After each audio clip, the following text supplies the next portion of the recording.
The pack's most useless wolf, that was Asha, an Omega bred to stay quiet, to serve, and to disappear. On the night of the Alpha's choosing, she wasn't simply ignored. She was thrown aside for all to see, publicly exiled by Alpha Varek into the deadliest blizzard in a century. Fighting for her life, she stumbled into a hidden cave only to discover she wasn't alone. 12 massive, half-dead wolves lay sprawled in the dark, their blood soaking into the stone. Strangers dying, and Asha, the dismissed Omega, made a choice that would upend everything the world believed. By sunrise, the most powerful wolf on the continent would be on his knees, not defeated, but devoted. The air inside Shadowcrest's grand hall hummed with a mix of celebration and raw animal tension. It was the night of the Alpha's choosing, the one night every 5 years when the pack's leader, Alpha Varek, selected his new mate. The previous Lunar had died of fever, and for a year the pack had drifted, aching for the balance only a Lunar could bring. Asha watched from her usual hiding place, tucked in the shadows near the kitchen doorway, concealed by a tapestry that smelled like bleach and potatoes. She was an Omega. Her entire existence felt like an apology. Small, with hair the color of muddy riverbanks, and eyes too wide, too observant for someone of her rank, while other she-wolves spent their days preening and showing off. Asha spent hers scrubbing floors, mending torn tunics, and tending the herb garden her mother taught her to care for before Mira faded into the pack's forgotten past. Asha didn't want Varek. She wasn't delusional. She knew exactly what he was.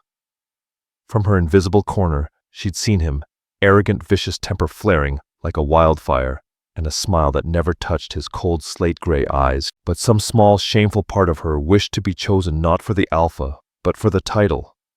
To be seen. To matter. To finally feel warm.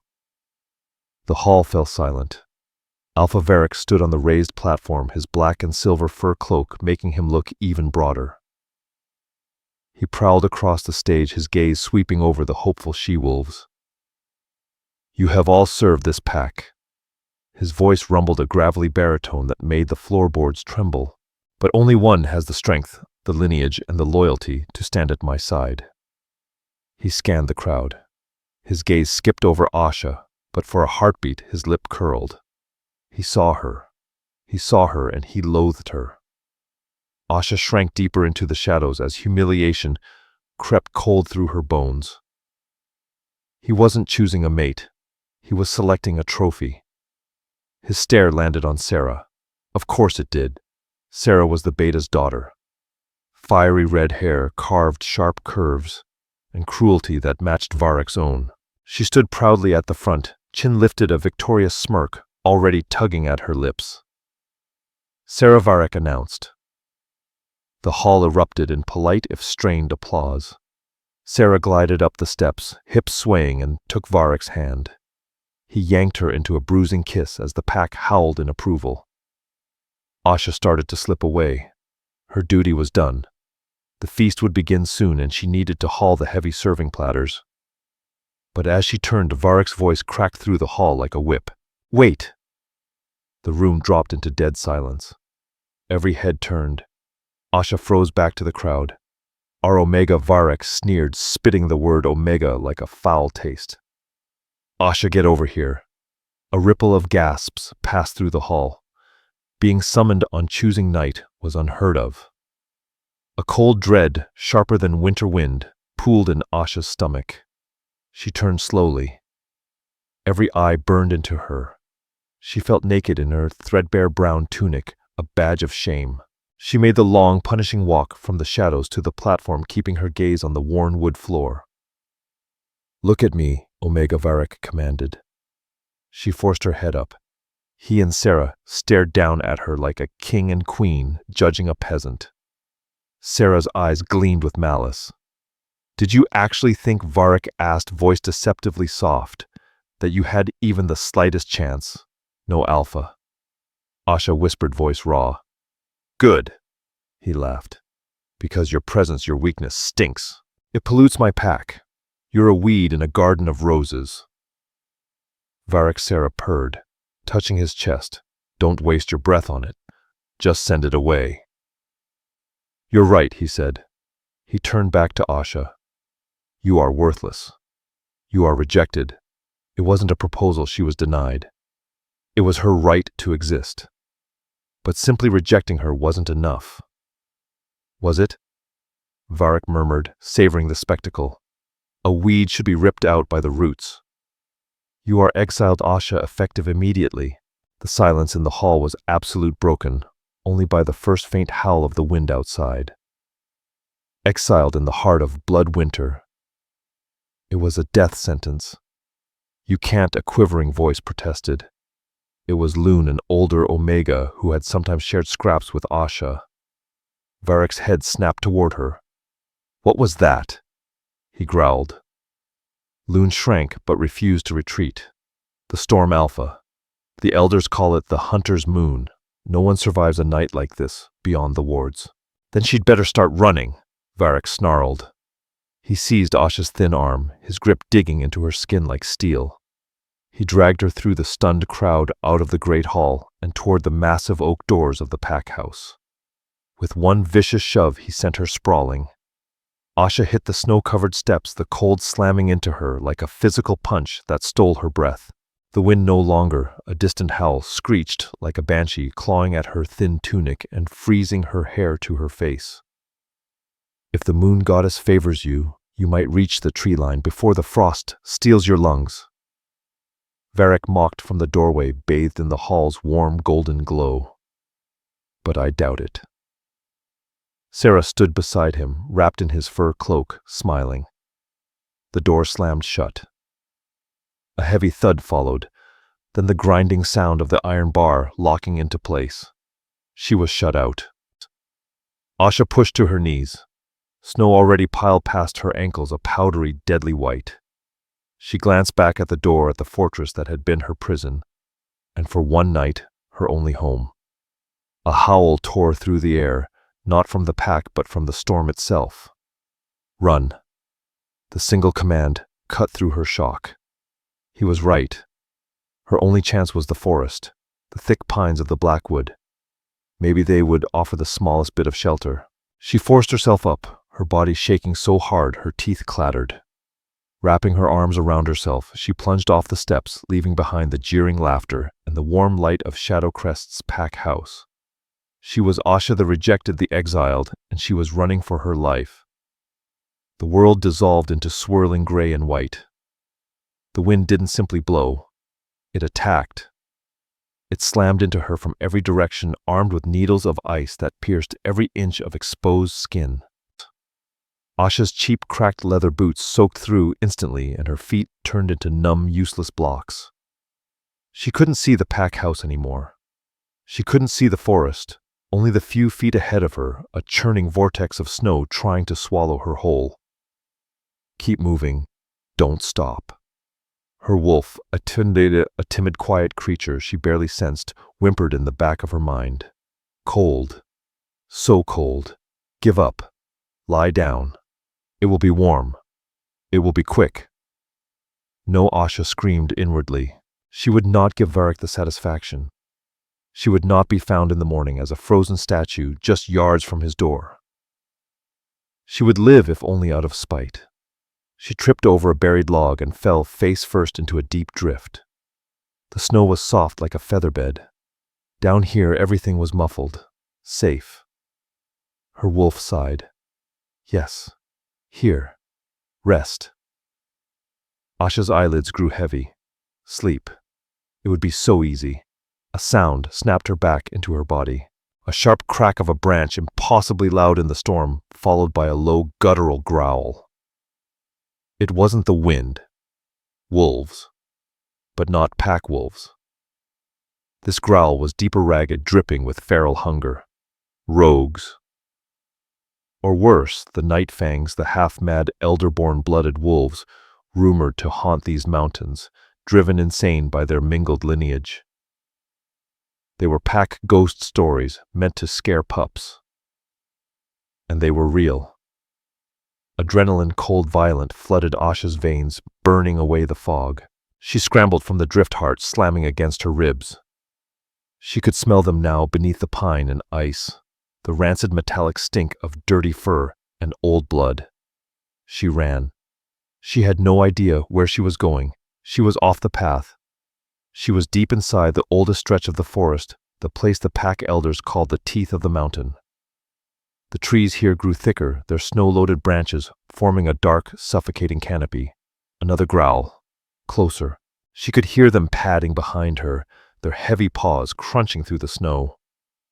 They were toying with her. A predator's game. And an Omega wasn't even sport, she was just a warm-up.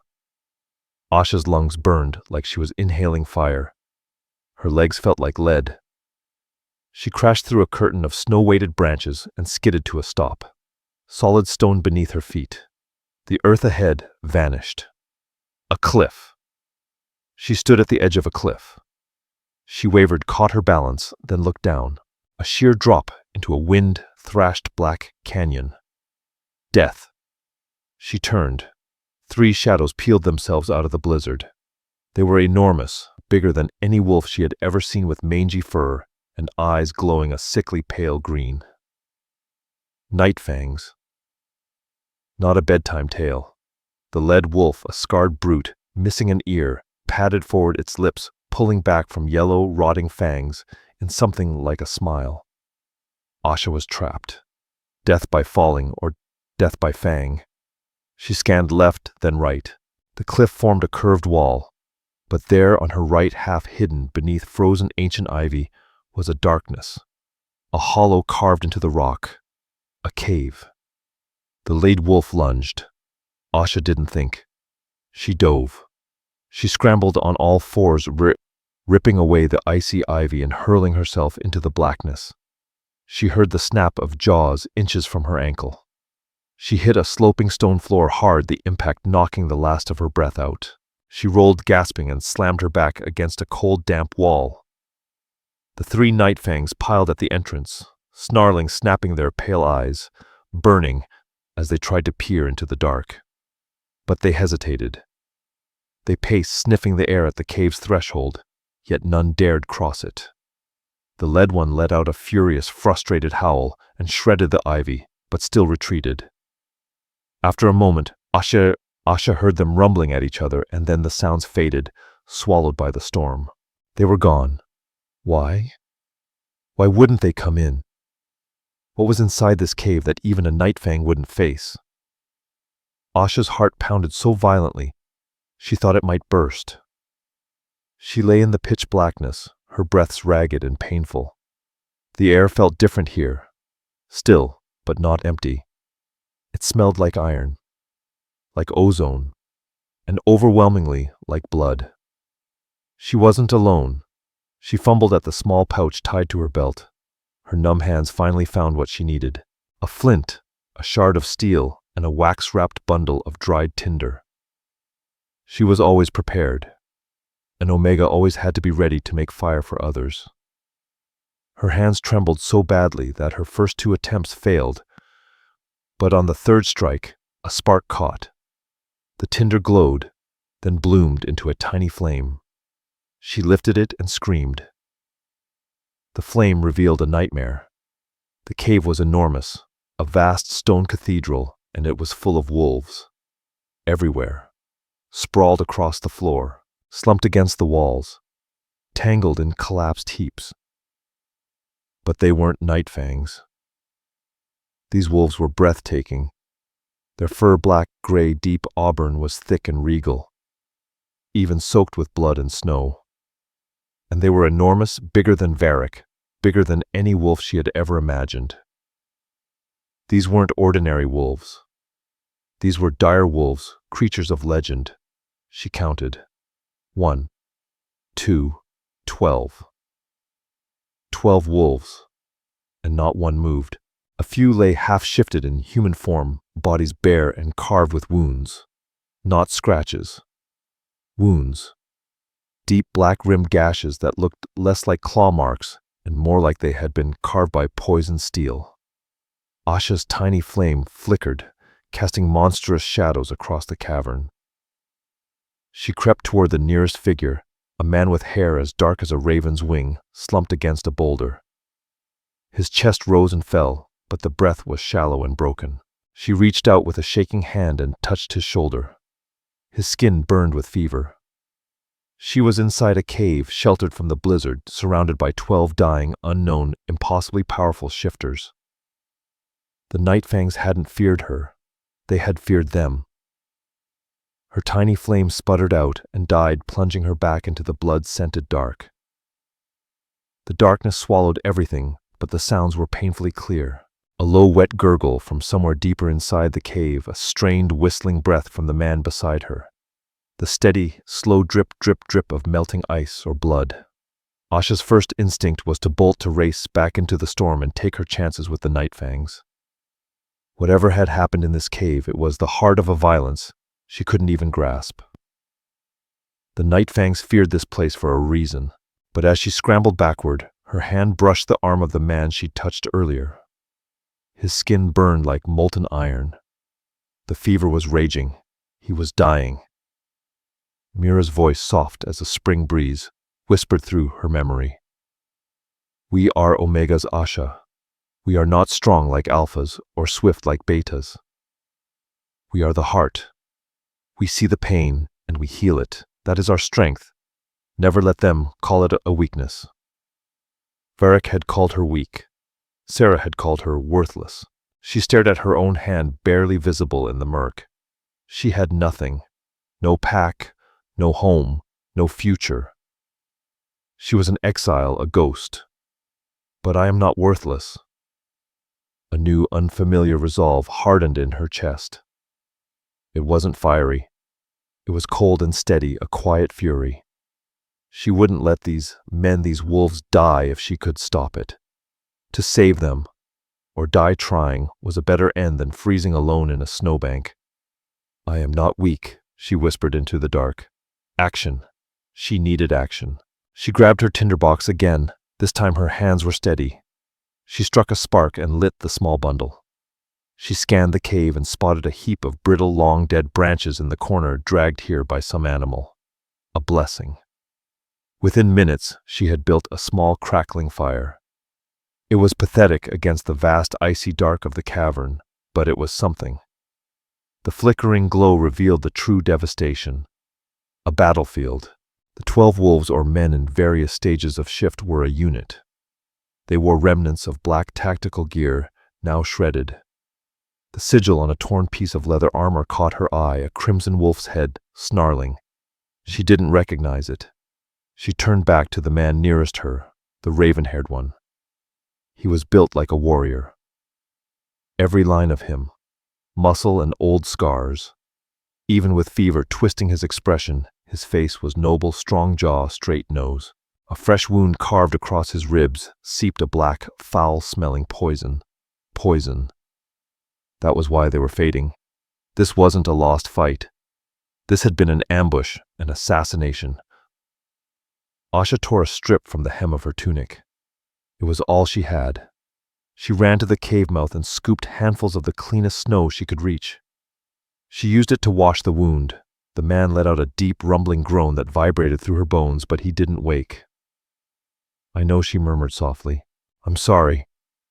But this will help." She examined the poison. Dark, viscous, elderborn made. Her stomach twisted. But she recognized it. Mira had taught her. The mountain provides both the bane and the cure, child. You just need to know where to look. She peered out the cave entrance. The ivy the Night Fangs had clawed at. It wasn't just ivy. Mixed among the frozen leaves was a thin, silvery vine with small thorns, moonthorn. Rare, dangerous, deadly to mortals. But against elderborn poison, it was the only antidote. She grabbed her flint knife. "I'll be right back," she promised the unconscious man. She crawled toward the entrance. The wind still hit like a living force, but the fire inside her chest kept her moving. She hacked at the frozen vines, her numb fingers, clumsy but determined. She gathered an armful of moonthorn and a handful of frost-stiff pine needles. Back at the fire, she used a flat stone as a mortar, her knife as the pestle. She crushed the pine needles, the moonthorn, and a bit of snow into a thick, sharp-smelling paste. The scent was crisp and cutting. She returned to the dark-haired man. "This is going to hurt," she warned his unconscious form. And she pressed the green and white paste deep into the black, festering wound. The effect was immediate. The man roared, and it wasn't a human sound. It was the sound of a mountain splitting open. He convulsed violently, his back arching off the stone. His eyes snapped open. They weren't the eyes of a man. They burned with molten gold, the furious stare of a dominant alpha. They locked onto her, and Asha felt her timid wolf fold in instant submission. This was power. Before she could react, another man, this one with sandy hair and a broken arm, launched himself out of the shadows. He had been pretending to be unconscious. He slammed into her, pinning her to the floor, his forearm crushing her throat. "Who are you?" He snarled, his voice a rough rasp. "Night Fang Witch. What did you do to him?" Asha clawed at his arm, her vision sparking. Helping," she choked out. "Raven. Enough." The single word sliced through the cave. Not shouted, commanded. And commands like that demanded obedience. The man on top of her Raven froze. He glanced over his shoulder. The dark-haired alpha was sitting upright. The gold in his gaze faded, replaced by a sharp, intelligent, piercing blue. The fever was gone. The black poison receded from his wound. He was weak, panting hard, but entirely lucid. "I said," the alpha repeated, his voice dangerously calm enough. "Get off her!" Raven scrambled off Asha like he'd been burned. Asha sucked in air, rubbing her bruised throat. The alpha's gaze found her. He studied her, her threadbare tunic, her numb blue-tinged fingers, the herb pouch at her hip. He glanced at the fire she had built, then at the wound on his side, clean packed with the moonthorn paste. "You healed me," he said. It wasn't a question. "You were poisoned." Asha answered, her voice still shaking, but her stare firm. She refused to shrink, not anymore. Elderborn blood poison. "The moonthorn is the only antidote." Raven stared at her, stunned. "You know elderborn poison." "I know herbs," Asha said, simply pushing herself to her feet and brushing snow off her tunic. The alpha watched her with an unreadable expression. He turned his attention to his other 11 men, all stirring now, groaning as the immediate danger passed.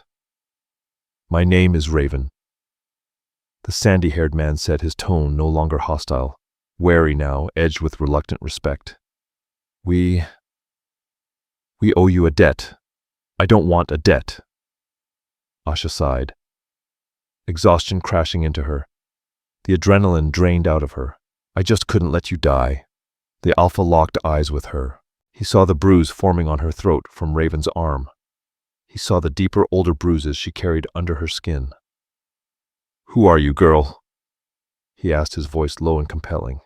What pack would abandon an Omega with a healer's skill to die in a blizzard? The Shadowcrest pack. Asha said, bitterness slicing through her words. "And my Alpha Varric exiled me. He cast me out just hours ago." A dangerous stillness settled over the Alpha. He exchanged a look with Raven.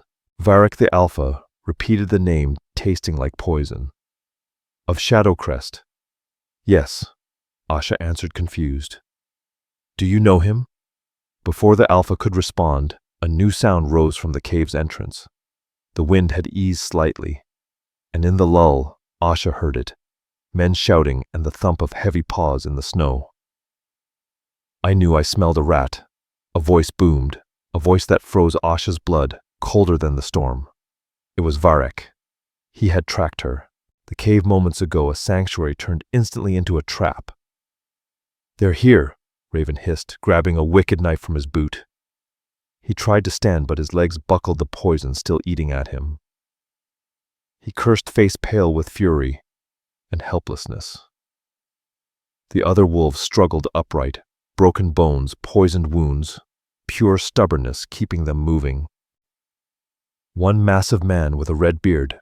Asha saw the name, Thorn tattooed on his forearm, staggered to his feet and planted himself in front of the dark-haired Alpha. "Your Majesty, stay down," Thorn growled, voice a rumbling warning. "Your Majesty." Asha's mind reeled. She didn't have time to process it. "In the back, all of you," the dark-haired Alpha commanded. He wasn't making a request. He was the man she had healed. He pointed not at Asha, but at his own warriors. "Get back into the shadows. Now!" But Kale Raven began.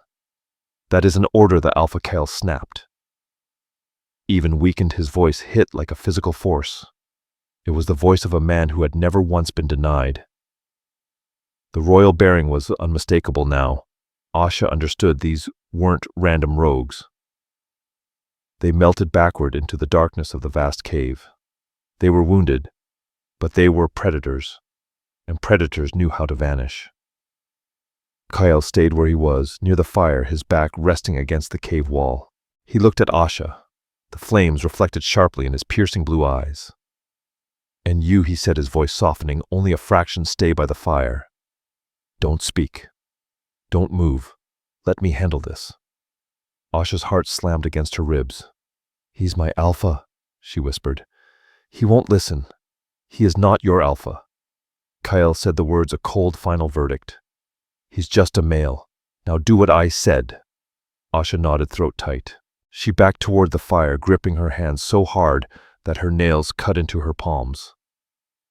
The mouth of the cave darkened. Two silhouettes stepped inside, outlined by the swirling gray dawn. Alpha Varric walked in first, his silver and black cloak dusted with snow. Magnificent, powerful, utterly terrifying. Behind him, like a pale echo, came Sarah, her red hair a violent streak of color. Wrapped in thick fur, her lips twisted into a sneer. "Well, well," Varric boomed, his voice echoing off stone. The little rat found a hole to die in. He strode forward, eyes adjusting to the dimness. He saw the fire. He saw Asha huddled beside it, small, fragile, trembling. And then he saw Kale. Varric paused.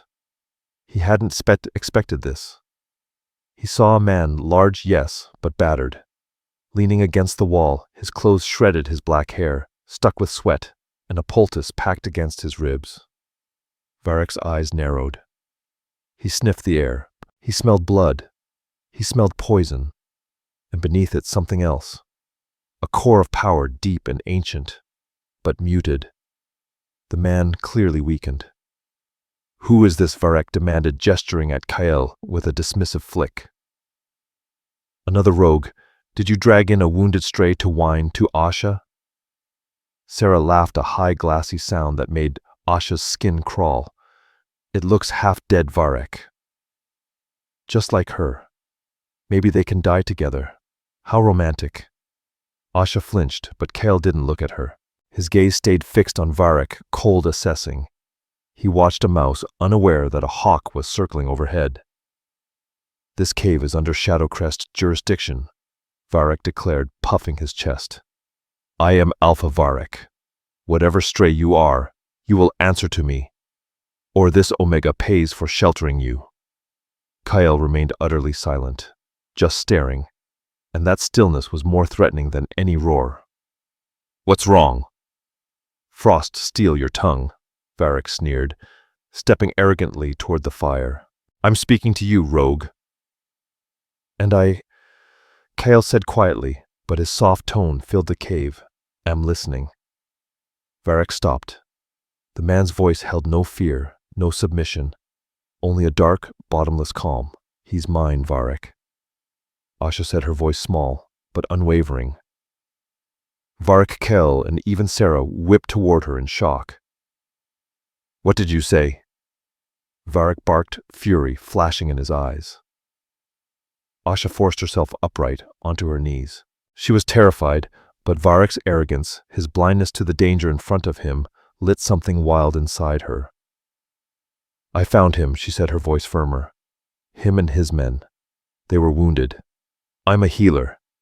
I help them. You can't take them." Varric stared at her as if she'd grown another head. Then he threw his head back and roared with laughter. It was a harsh, ugly, grating sound. You! A healer. He sneered. You're a floor-scrubbing Omega. And you can't let me. You're giving me orders. He stalked toward her. I'm going to remind you of your place. He raised his hand, claws half extended to backhand her. No, Asha cried, shrinking away. But the blow never landed. In a blur so fast, Asha barely registered movement. Kyle was no longer leaning against the wall. He stood between her and Varric. Even injured, bleeding, poisoned, exhausted Kyle moved faster than a healthy alpha. He caught Varric's wrist in a grip so powerful the bone visibly and audibly snapped. Crunch! Varric screamed. A thin, high, stunned sound. He stared at his wrist twisted at an impossible angle. You broke my arm, he shrieked, his alpha pride shattering. It was a sloppy swing. Kyle said, voice empty of emotion. He released the arm, and Varric stumbled back, clutching it. His face turned chalk white with agony. Sarah screamed. Varric, he attacked you. Kill him. Silence. Kyle didn't even look at her. The word wasn't a suggestion. The raw alpha command hit Sarah like a physical blow. She slapped her hands over her mouth, eyes wide with terror. She literally couldn't speak. Varric panted hard, one good hand holding his ruined wrist. The cave's entire balance of power had shifted suddenly, violently, irrevocably. You... who... what are you? Varric stammered, all arrogance bleeding away, replaced by a rising sick fear. He finally saw Kyle truly saw him. The immense shoulders, the coiled predatory strength, the scent beneath the herbs and blood, a scent Varric only knew from legend. The scent of the first wolf, the bloodline of kings. You ask my name, Kyle said, his tone almost conversational, yet it echoed with chilling authority. He stepped toward Varric. Varric scrambled one step back. You asked who I was. Kyle took another step. You laid hands, he growled, voice dropping so low the cave vibrated on my healer. From the shadows, 12 pairs of golden eyes flared open, glowing like fallen stars. The royal guard stepped forward, still wounded, but terrifyingly ready to kill. Varric's world collapsed. He looked at the 12 elite legendary warriors. He looked at the man Asha had healed. He looked at the man standing before him, blue eyes burning with cold, righteous fury. Varric's knees buckled. He dropped into the snow and mud at the cave's entrance. No, Varric whispered, voice trembling. It can't be. You're supposed to be in the capital. Kale stopped towering over the pathetic kneeling alpha. I am Kale, he declared, voice like judgment. Alpha king of every territory. And you, Alpha Varric, just raised your hand against my Lunar. The royal guard froze, and in the stunned silence of the cave, Asha's heart stopped. His... What? The silence grew so deep, Asha could hear a single snowflake hiss as it melted in the fire. My Lunar. The words hung in the air, heavy, ancient, powerful. Varric, kneeling in the slush, stared up at Kyle with absolute soul-crushing terror. His slow mind finally pieced together the nightmare truth, the ambush, the poison, the legendary royal guard, the king himself wounded in Varric's territory, and he... Varric had just harmed his mate. Your Majesty, Varric stammered, dropping his head until his forehead touched the stone. He prostrated himself completely. A misunderstanding, a terrible I didn't know. How could I have known? Kyle studied him with frigid contempt. You didn't know, he said. That is the only reason your head is still on your shoulders. You didn't know this was the Alpha King you were threatening, Kyle said as he paced, his movements stiff from the healing wound, but still carrying a lethal, predatory grace. But you did know she was an Omega. His voice lowered, dangerous, rolling like distant thunder. You did know she was a member of your pack under your protection. You did know you were exiling her into a blizzard to die. You did know you were striking her. He stopped in front of Asha. He looked down at her. She was still on her knees by the fire, eyes wide, mind spinning. He called you worthless, Kael said to her, his tone softer but loud enough for everyone to hear. He exiled you. She is. Sarah suddenly shrieked Kael's earlier command, now fading as her panic and venom resurfaced. She's nothing. She's nobody. You can't just call her Luna. That's not how it works. She hasn't been chosen. There was no ritual. She's a filthy Omega. Raven took a step toward her, a snarl ripping across his face, but Kael lifted one hand. Stop! Raven froze instantly. Kael turned his head slowly toward Sarah. She stood near the entrance, her perfect face twisted with jealousy and panic. You, Kael said, are the Beta's daughter. The one he chose, yes. Sarah said, quickly mistaking his attention for admiration. She tried to smooth her hair, brightening. I'm Sarah. I'm his chosen Luna. You're an idiot, Kael said calmly. The insult, delivered with emotionless precision, hit harder than a scream. Sarah's face crumpled. You think the title of Luna is about a ritual, about bloodlines and pretty posturing? Kael scoffed. You think it's about being picked by a weak, preening bully? He gestured around the cave at his men. My royal guard, the 12 strongest alphas in my kingdom, were ambushed. We were struck by elderborn poisoned arrows, courtesy of the Nightfangs. At the word Nightfangs, Varric, still on the ground, let out a strangled noise. Kael's eyes snapped to him. Ah, so you do know. You know they hunt in your woods and you've done nothing. Interesting. He turned back to the rest of the cave. We fought them off, but the poison was potent. We made it to this cave, our emergency sanctuary, to die. By morning, the fever would have boiled our minds. Then he looked at Asha, his fierce blue eyes softening with something so raw, so genuine, it made her chest tighten. And then she came. An Omega cast out. Freezing. Hunted. She had every reason to run. Every reason to let us die. We were strangers and one of my own men. He shot Raven a sharp look, even attacked her. Raven grimaced, shame burning across his face. And what did she do? Kael's voice rose, not angry but powerful, like he was pronouncing judgment across an entire kingdom. She built a fire. She braved the storm to gather moonthorn, a plant your Beta's daughter probably thinks is a weed. She knew the antidote to a poison that has baffled my royal healers. She, with her worthless Omega hands, saved the lives of the entire royal guard. And the king. Kael walked forward and lowered himself onto one knee in front of Asha, ignoring Varric, ignoring Sarah, ignoring his own wounded warriors. He knelt to her. He met her eyes. His were no longer cold, they burned with fierce blue fire. And then he murmured, voice dropping to a tender whisper, meant only for her when your alpha tried to hurt you. You with no strength, no status, stood between him and me. He lifted his hand, and so gently. It stole her breath, brushed the bruise on her throat from when Raven had grabbed her. Asha shivered this time, not from cold. That Kael said voice, ringing with conviction, is not an Omega's weakness. He rose and turned, facing the broken remnants of Shadowcrest's leadership. Varric Kael said every trace of softness gone. You are stripped of your title. You are no longer Alpha. No, please, your majesty. I beg you. Varric sobbed, trying to crawl forward. You have failed your pack. You have failed your goddess. And you have committed high treason. Treason. Varric squeaked. The Nightfangs. They knew where we'd be, Kael said. They knew our route.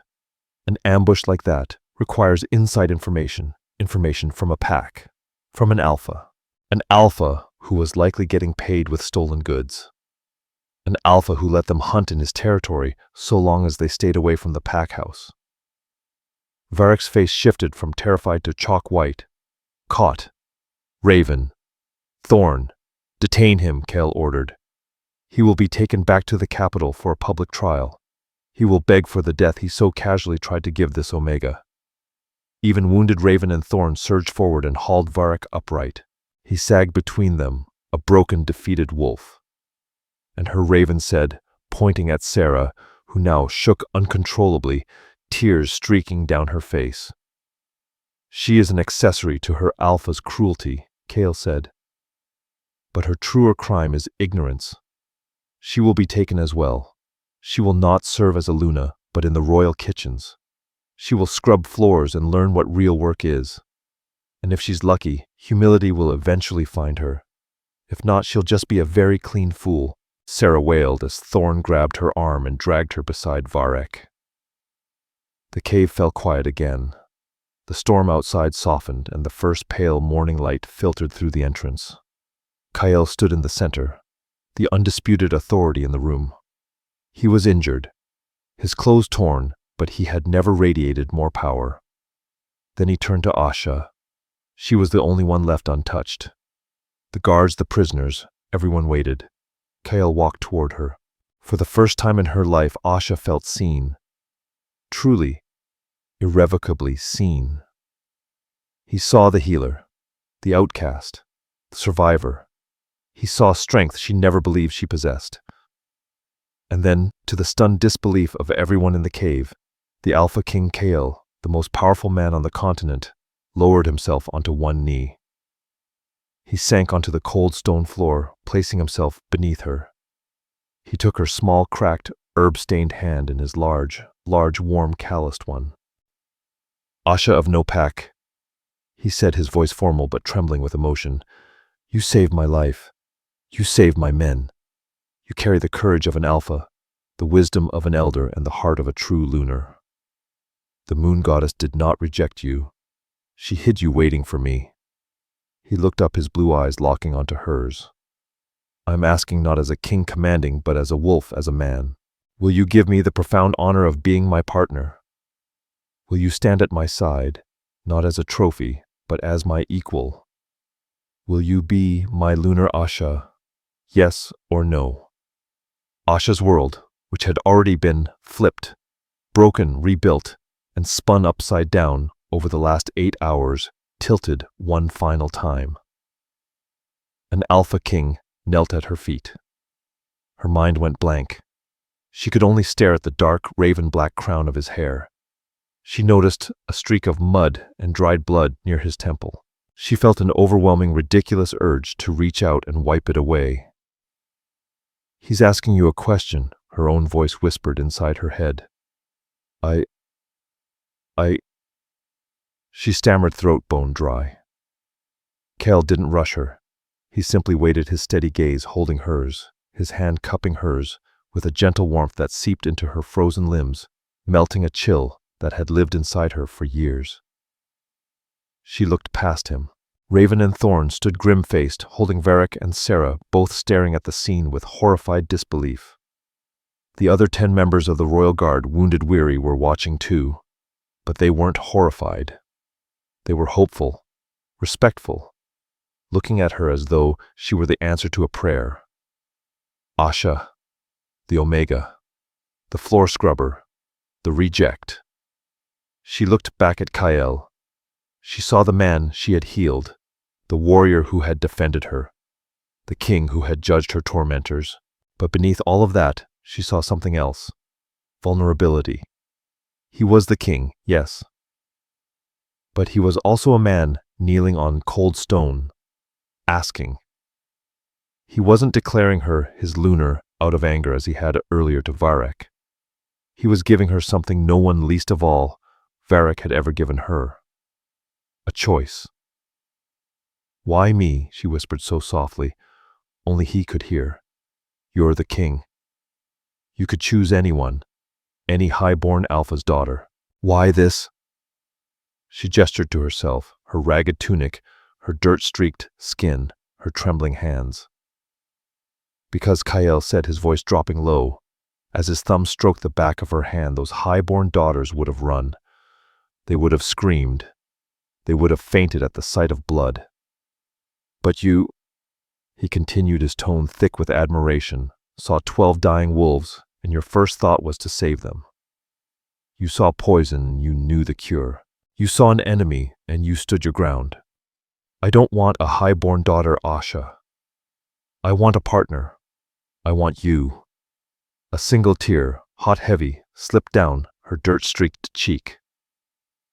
Not sadness. Release. The soundless cracking of a dam built from a lifetime of pain and loneliness. She drew a shaky breath. She closed her eyes. And for the first time ever, she let her small, timid wolf step forward, and her wolf didn't bow. It looked at the massive royal wolf before her and recognized him. Mate. The word rang like a bell, pure truth vibrating through her soul. The moon goddess hadn't rejected her. She had saved her. Asha opened her eyes. She pulled her hand from his, only to place both palms gently on each side of his face. His jaw was rough with stubble. His cheek was cold. And she, the Omega, nobody was holding the face of the Alpha King. Yes, she said. Her voice was no longer a whisper. It was clear, steady. It echoed through the cave, an answering note to Kael's earlier command. Yes, I will. A collective relieved exhale rippled through the royal guard. Kael's eyes closed for the briefest second as his entire body slumped in pure relief. He had been terrified she'd refuse. When he opened his eyes, a slow, brilliant smile spread across his face. It was the first real smile Asha had ever seen from a man, and it transformed his sharp, noble features into something stunning. It reached his eyes, brightening them from piercing blue to warm midsummer sky. Thank you, he breathed. He rose, pulling her up with him. He didn't kiss her. He didn't sweep her off her feet. He simply kept her hand in his and turned to face the room, standing beside her as an equal. My Lunar, he said, and now the word wasn't a threat but a truth. The 12 royal guards, even wounded, dropped to one knee. Luna. They roared as one. Their acceptance slammed into Asha like a wave, and her spine straightened.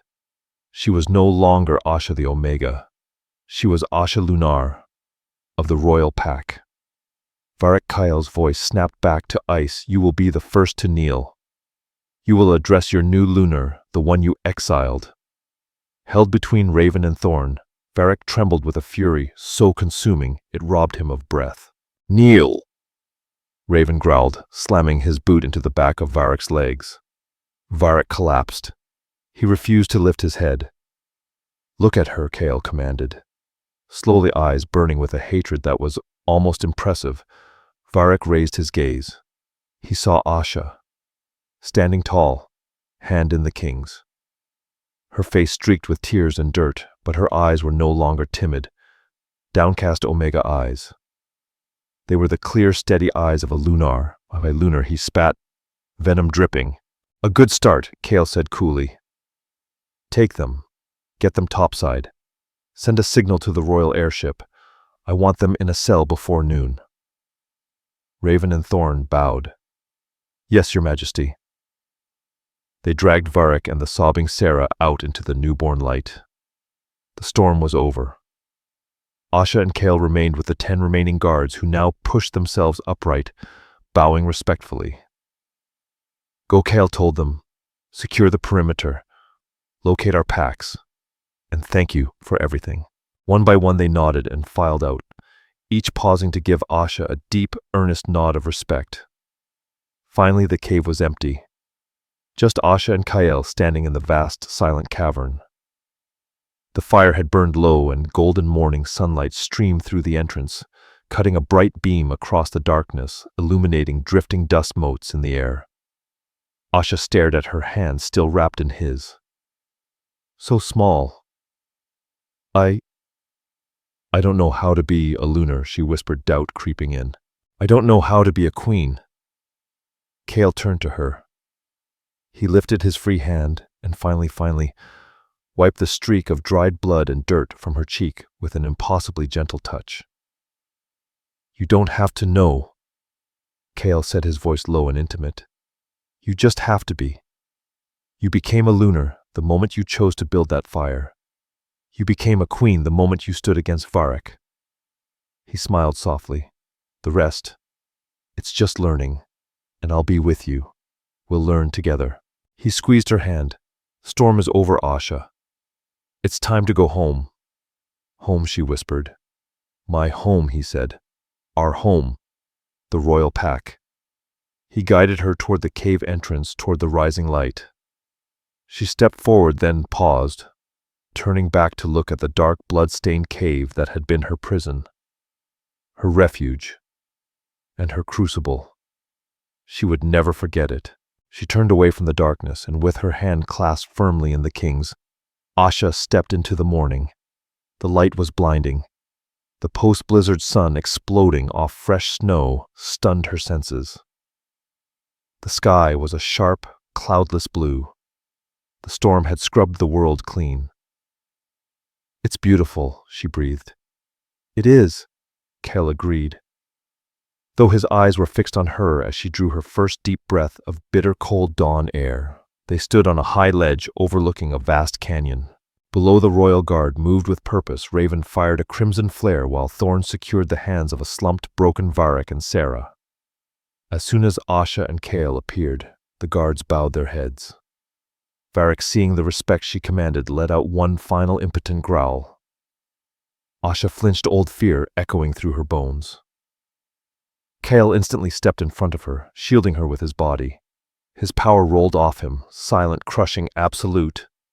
Varric choked, head forced to bow. You will never, Kale said, voice slicing the still air, be a threat to her again. Your pack is dissolved. Your lands are forfeit.